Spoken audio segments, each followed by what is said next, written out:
Greetings, salutations, Captain Stating the Obvious boy here to talk about a topic that kind of a lot of the points are going to go without saying, but if they do go without saying, mate, then no one's going to say it. It's one of those. It's not the normal video that I would make, but I'm highly opinionated on this, and I just want to add a voice to it. It's not going to change anything.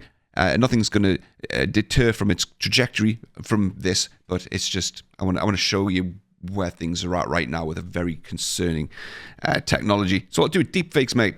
Cloning of celebrities, of real people, faking voices, all that kind of stuff. We've seen this in the news. It's been used for various nefarious purposes, but it's always been, you look hard enough, you can spot it.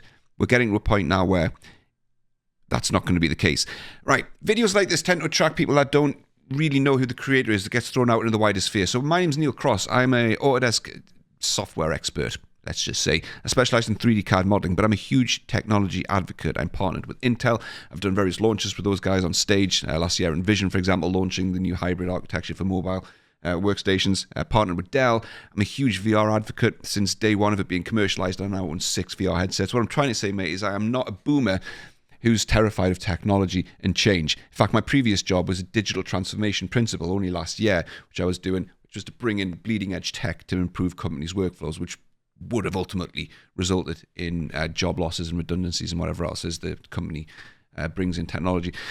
So yeah, I'm far from one of those guys who's like terrified of new stuff and thinks robots are going to change the world and take all our jobs. No, not at all. But this emergence of deepfakes and AIs is something that I'm really concerned about. And I just want to show you some examples of how far this has come and how good it is now. This was brought up on the Linus Tech Tips One show at the weekend. I'm not bashing on these guys. They're just riding a wave. They're making a segment out of it. And they gamified the ability to copy someone's voice.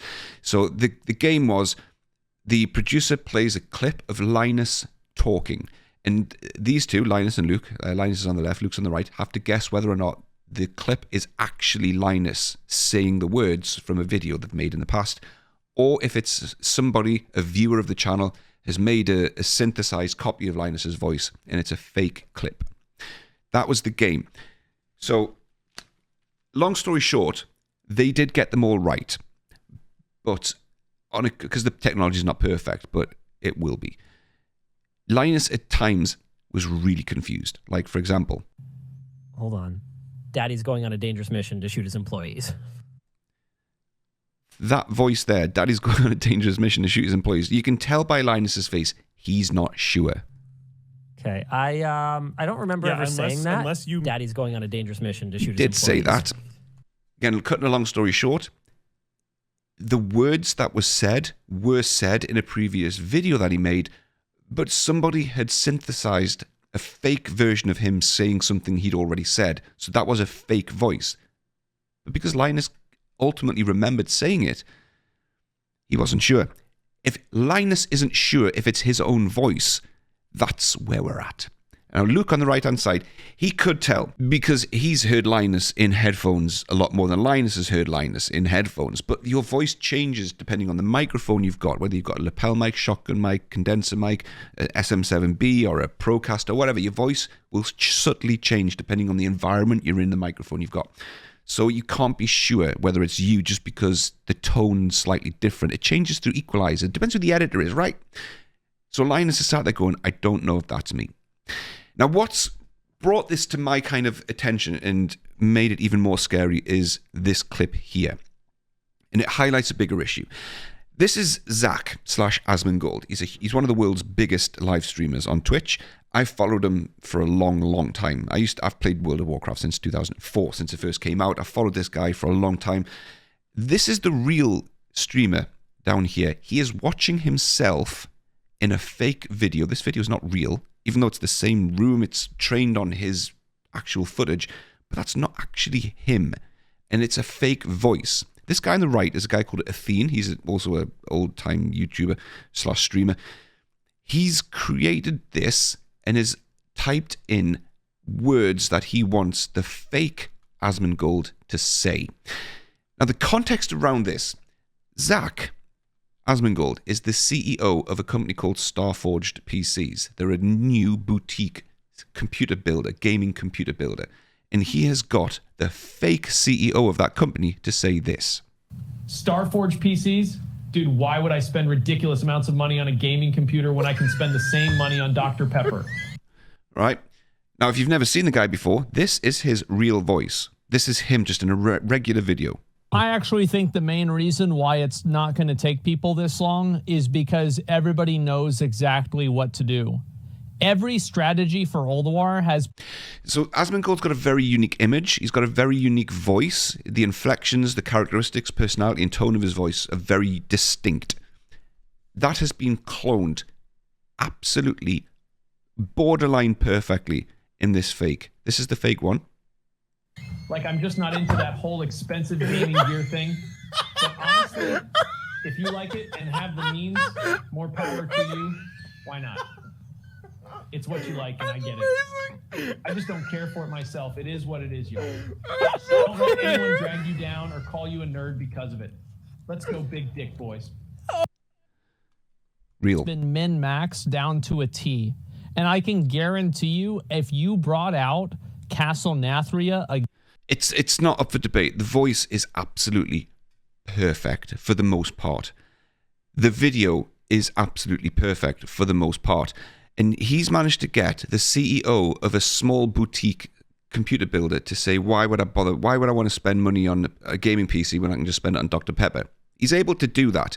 And this is sort of nudging us into the downsides of this technology and where it could be used nefariously. But there's like 15 minutes of him watching himself say absolutely ridiculous things, like which World of Warcraft carrier would he rather smash, right? And then they're all laughing, they're all clowning on it, they're all giggling on it, because it's a segment for the stream. That's what they want to do. Mindless positivity, make people laugh. That's what streamers do. What I want to talk about are the wider negatives of this technology, because, again, not being a boomer here who's terrified of technology, this is actually really quite frightening. So I sat down and thought to myself, what could this technology possibly do for the world? Like, where could this be useful? Where could this be used positively? I could only come up with a couple of areas, to be honest. Like, one of them is in healthcare. So there's a long history, obviously, of people with speech issues, people who can't speak. The old Stephen Hawking's meme, right? Stephen Hawking's had a voice synthesizer. I want to go to the moon. Right? It was at that point, not that long ago in context to human history. Now we've got the ability to have full human, realistic voice coming out of an AI voice bot. So for people with speech issues, that's potentially life-changing for a lot of them. That's about it for healthcare. Other positives, the education system, potentially. So students, instead of watching an animation of a historical figure, teach them about, what's gone on in life gone by. They could have a deep fake of, I don't know, Julius Caesar comes in, a deep fake of him talking about his exploits in Rome and teaching kids about that. Or name another historical figure. Rather than read it in a book or watch a cartoon, you've got the actual deep fake where it's a lot more real. Sure. However, I don't know about you, mate, but at no point in my life have I ever thought to myself, do you know what, I'd have been a lot smarter, I'd have got a lot further in life if only my teachers were able to deep fake a video of Julius Caesar stood in a Colosseum telling us about how he just screwed up the entire world and turned it on its head and all the roads he built. It's just not something I would have ever... Nelson Mandela, right? Now, Nelson Mandela's passed away. What possible benefit could there be of a deep fake of Nelson Mandela in South African schools talking to kids? What benefit at all? The world's done just fine without it. We don't need it, strictly speaking. Is it cool? Yeah, of course it's cool. But the negatives dramatically outweigh the positives of this technology, and we'll get to that. Other areas that it's used in, which has positives and negatives, replicating, bringing back to life, to not necessarily, but almost, of performing artists, Elvis, Michael Jackson, Tupac, Biggie, Frank Sinatra, whoever your favorite artist is, deep faking them into videos or live performances as if they're creating new material and they're back from the dead. To a lot of people, that's really creepy. To me, it's really creepy. We've seen it on America's Got Talent, where one of the auditions had just some regular Joes singing on stage, but whilst they were singing, they deepfaked Elvis Presley over the guy's face. So on TV, it was literally Elvis on TV singing. And then, just to make it all a bit of a giggle, they then deepfaked Simon Cowell, who was one of the judges. It looked like he was singing, you know. And you've seen it all over TikTok, right? You got like Rishi Sunak, the Prime Minister of the UK, or Joe Biden, or whatever else, singing songs, you know, with the weird face where the mouth sort of move around. Bit of a giggle, all fun and games. But again, do we need this? Is this essential to our species? Do we need? No, we don't. We don't need it. In fact, it's pretty creepy. There's all kinds of consent issues around this. It's potentially an issue for the families. It's potentially an issue for liability, you know, bringing back a dead celebrity to release new material. What if something goes wrong? Who's liable for X, Y? It's an absolute minefield. Do we need it? No. Is it cool? Sort of, but again, the world's done just fine without all of this happening. And that's it. That's all I've got. If you can think of any more positives to this existing deepfakes, then let me know, because that's all I've got. The negatives, though. Right, well, we've seen some negatives already on a small scale globally, but to the individuals, it's huge. We've seen celebrities, we've seen live streamers, attractive girls who are public figures, having their faces deepfaked into pornographic material. So it's not their body, but it's their face. It used to look horrendous. Now, not so much. And that is hugely damaging to the individuals concerned, to their mental health. Because if they've got body issues, that can cause all kinds of meltdowns for them internally. Not to mention the fact that a lot of people will think that that's actually them. Because they don't know what their real body looks like. They haven't seen them naked. They don't produce sexual content. But somebody, without their consent, has put their face into pornographic material and just published it for anyone to look at. They didn't consent to that. Doesn't matter if it's not their body. A lot of people will think it is. And so we've seen that happen. Where does it go from here, though? Well, going straight to the extreme, mate. Nations going to war. Now, there's clear arguments against why this probably wouldn't happen, but it's not that black and white. I try not to come across as like patronizing, condescending, and all that kind of stuff, but I am trying to state the obvious here. When nations have gone to war historically, they don't meet up. The two leaders don't meet up in a nice cozy room, candlelit dinner, where they talk to each other. Oh boy, we're going to war then. Oh, yes, I think we will. Oh, great, jolly old boy, right? Well, Commander, fire up the tank. We're heading back to Blighty. And then they shake hands and then you get up and off they trot to war. It doesn't work like that, mate. How wars typically start, it goes without saying, is the leader of the aggressor will go on national television addressing an audience of thousands or millions, saying we're declaring war on X nation. The nation on the receiving end sees this broadcast and thinks, it's going to take up a lot of our time. We best do something about this. And then, hits the fan. It will be exceptionally easy when this technology is better and more widely available for a loser in a basement to create a deepfake of Joe Biden declaring war on any country they want. Now, right, you would expect that country on the receiving end to have to validate whether or not this is real and is actually happening. What you have to understand, though, is in the meantime, that country goes on a heightened state of alert. Their armed forces get put on standby, and the citizens could think, we're going to get raided by the US here. And then all chaos, riots break out in the street. Just complete public disorder breaks down and looting happens and people go mad. And then it comes out, it's a fake, man, it's a fake. In between that and that, chaos can ensue. It will happen. I guarantee you can mark my words. It absolutely will happen. So countries have a way to, or should have a way to validate whether it's real or not. But do we want to be living in a world where that has to happen, right? Anybody can make that video. If someone can make a video of a random streamer in a basement talking about how he's on PCs, he doesn't want to buy them because they're rubbish. People can do that of world leaders declaring war on other countries. Do we want to be in a state where that's a thing? Absolutely not. But going a step down from that, this can be used. Mate, I could go on for hours of how this could be used negatively. Say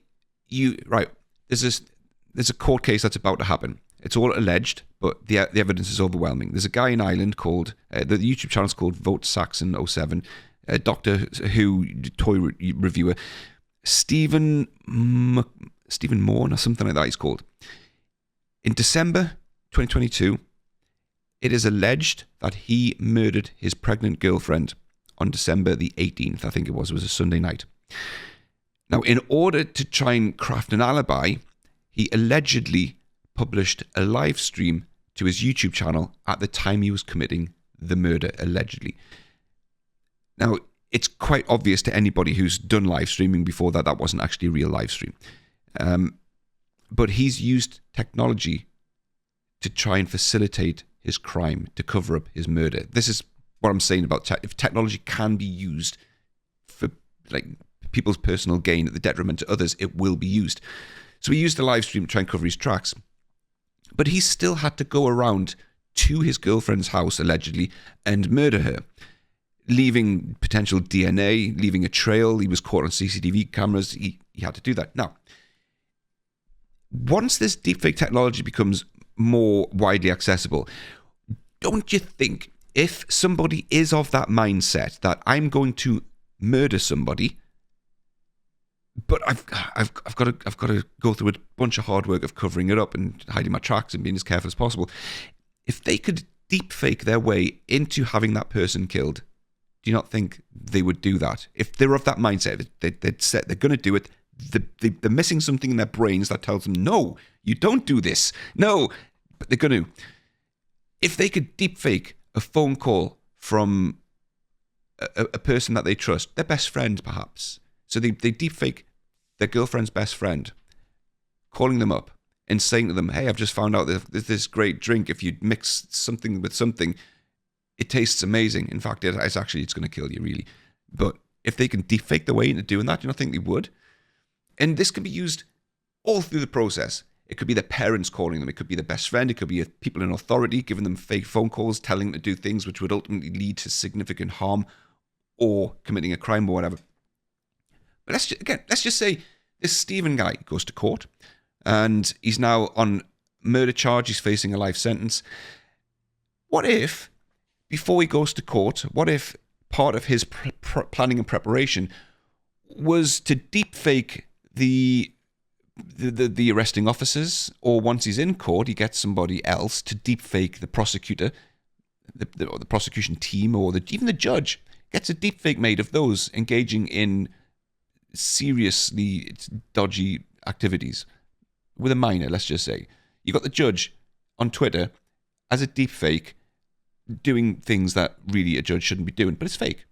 Well, that's going to go viral, and immediately the initial response of people at this point in time is to think that it's real.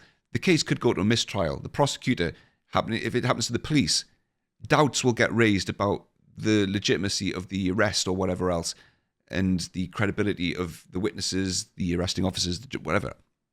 The person could get a mistrial, all through having a deepfake created of somebody involved in the trial. That could happen. I could go on forever, mate. There's so many examples of where this could be negatively used. We've already seen it being used for deepfake pornography, but for spoofing phone calls to people from people they trust, whether it be their parents saying things that their parents would never say, but you want to bully somebody at school with something like that, it will happen. But there's so many of these negatives. It's any video that you could ever watch that has an impact on your life or changes your perception of the world or somebody, that can now be faked. We're on a slippery slope, mate. A very, very, very steep, slippery slope. And it's going to happen. Absolutely guaranteed. There's no question about it. This technology will get better. The people behind it will not stop until it is perfect. And then people will use it for their own personal gain and the detriment of others. And you've just got to ask yourself, do those few positives at the start outweigh the negatives? If this technology could be exclusively regulated for just the healthcare system, fine, go for it, shoot. Go for it. It's not going to be, though. It's going to be made available to everybody. And that's kind of my thoughts on this. It's so good now that every single video you watch, if not now, then very soon, you will have to doubt its validity. You see your favorite singer, your favorite actor doing a good deed in the street or a bad deed in the street, you're going to have to dispute and question everything you see or hear. Back in the day, a phone call audio recording was enough to get someone convicted or to change people's behaviors. Now, everything, your reality is completely distorted. And you have to know, do we want to live in a world where you have to doubt everything you see? Videos used to be conclusive proof. You could deepfake people onto CCTV cameras doing illicit things. It doesn't stop, mate. It goes on.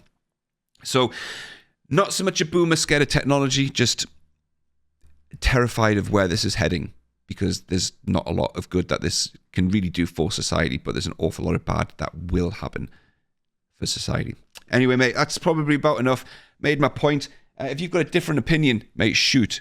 But that's mine. And I think there's enough precedent in history of technology being apparently for the better of the world, but then being used negatively. Most of the time, it doesn't really have that much of an impact on households, right? It doesn't become a household issue. I think this potentially it's got the potential to be that and be hugely detrimental on a global scale. So if you think I'm being unrealistically dramatic, that's okay. Let me know down below. If you think I'm unreasonable, let me know. I don't think I am. I think this is a genuine concern based on what I've seen so far and just knowing what people are like. Do you know what I mean? All right, thanks very much. My name's Neil Cross. This has been Tech 3D. Bit of a break from the norm, but mate, just go and look for it. Look at it yourself and see where it's at. It's terrifying. Thanks very much. See you in the next one, whenever that is. Cheerio. Bye.